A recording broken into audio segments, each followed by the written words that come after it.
है परमेश्वर देवता लोगों, यह है साध अनूपदास जी महाराज की असली और ओरिजिनल नमूना जो तारीख 17 अप्रैल सन 1909 को छावनी अरमपुरा में साहब के प्रसिद्ध किया। ये किताब ओरिजिनल नमूना है और ये भाइयों इसकी फ़ोटोकॉपी है। हर महीने की 17 तारीख को छावनी अरमपुरा में आपको निःशुल्क मिलेगी। संपर्क के लिए 8905653801। तो जिस भाई को चाहिए ज़रूर संपर्क करें, वरना हर महीने की 17 तारीख को छावनी अरमपुरा में आपको निःशुल्क मिलेगी। जिस भाई को चाहिए छावनी पधारे भाइयों। और ये है नमूना। तो भाइयों, हिंदू मुसलमान और अंग्रेज, ये पूरे विश्व के लिए, सातों आठों विलायतों के लिए फायदे की किताब है। और पूरी दुनिया से सतयुग लाने की ये किताब है, कलयुग को मिटाने की ये किताब है। आज दुनिया में तराई तराई मची हुई है, देश देश लड़ रहे, भाई भाई लड़ रहे, रिश्तेदार लड़ रहे, किसी में शांति है नहीं, सब अशांति में पड़े हुए हैं। इसलिए भाइयों, सबका निवारण करना है। तो ये साध अनूपदास महाराज जी की किताब एक बार पढ़ो, ताकि उसमें पूरी दुनिया में अमन शांति कायम हो जाए। और असली गुनहगार हिंदुस्तान में बैठे, जब तक उनका खात्मा नहीं होगा, लंका के ढेड़ों का, जब तक दुनिया में से ये विघन दूर नहीं होंगे, देश देश को लड़ाएंगे, कई तरह की विघन चालू करेंगे। एक मिटेगा दूसरा चालू होगा, दूसरा मिटेगा तीसरा चालू होगा। और आज जो ये बलात्कार होते हैं, जो भी एक गलत काम हो रहे हैं, कुदरत के विरुद्ध में काम हो रहे हैं, सब उसके जिम्मेदार हिंदुस्तान के सौदागर बनिए बेईमान लंका के ढेड़े। औलाद नहीं होती है, कच्ची उम्र में मरना, बारिश का ना होना, और ये जो बलात्कार होना और पर स्त्री से भोग करना, औरतों को बेऔलाद रखना, ये सब हिंदुस्तान के सौदागर बनिए बेईमान लंका के ढेड़ों के राक्षसी पाप का फितूर है भाइयों। और उसका सबूत ये किताब जगत हितकारिणी है।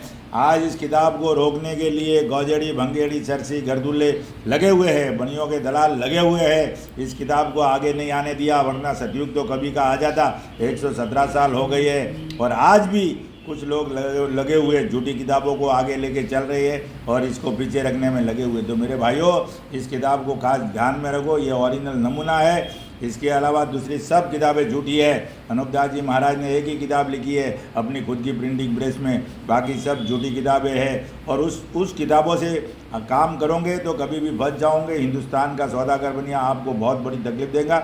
और आगे आगे भी लोगों ने बहुत बेचारे जेल में गए। तो इसलिए अनूपदास जी महाराज ने नमूना लिखा और नमूने के आधार के हिसाब से चलना मेरे भाइयों। और गौजेड़ी, भंगेड़ी, सरछी, गर्दुल्ले और बनियों के दलालों के चक्कर में मत आना मेरे भाइयों, वरना दुनिया डूब जाएगी। क्योंकि नशेड़ियों को तो मालूम नहीं रहता है, उनको मालूम खाली किताब की आड़ लेते। रावण भी महारावण से मिलता रहता था जब दुनिया उसके ऊपर भरोसा करती थी। इसके लिए गर्दुल्ले, वर्दुल्ले, चर्ची, गौजेड़ी, भंगेड़ी, ये लोग क्या करते कि अच्छे बड़े आदमी को पकड़ के रखते, तो उसके चक्कर में दूसरे लोग बेचारे आ जाते। तो भाइयों, आपको कहता हूँ कि रावण भी ऐसा ही काम करता था, महारावण से मिलता रहता था। और लोग ऐसे समझते कि महारावण अच्छा आदमी, तो इसके पास अच्छे लोग आते होंगे ना। इसके लिए आप छावनी अरमपुरा से जुड़ो भाइयों, और किताब जगत हितकारिणी से जुड़ो। किताब ज़्यादा से ज़्यादा पढ़ो, तब आपको मालूम पड़ेगा। जब आपको अंदर इंसाफ करने की क्षमता होगी, जब दुनिया की पहचान होगी। जब तक आपको इंसाफ करने की क्षमता नहीं होगी, झूठ और सच की तलाश करने की क्षमता नहीं होगी, जब तक दुनिया का मालूम नहीं पड़ेगा कि आपके साथ घूमने वाला आपका आदमी है या वफादार है या गद्दार है। गद्दारी और वफादारी तब मालूम पड़ेगा जब आप सच बोलोगे और इंसाफ करोगे, तब दूध का दूध, पानी का पानी हो जाएगा। इसके लिए भाइयों, गद्दारों से सावचेत रहिए। गद्दार बहुत है हिंदुस्तान के, बनिए दलाल बहुत घुसे हुए हैं। इसके लिए उनसे सावध रहिए। और ख़ास करके ये नमूने के आधार की किताब पर ये नमूना है और ये इसकी फोटोकॉपी है। इस किताब को लेके चलिए, इस किताब को पढ़िए, इस किताब को जाहिर करिए, तो काम आसान हो जाएगा मेरे भाइयों। जय परमेश्वर। किसकी बातों में नहीं आना मेरे भाइयों। जय परमेश्वर, जय परमेश्वर। और आपका दिन शुभ रहे।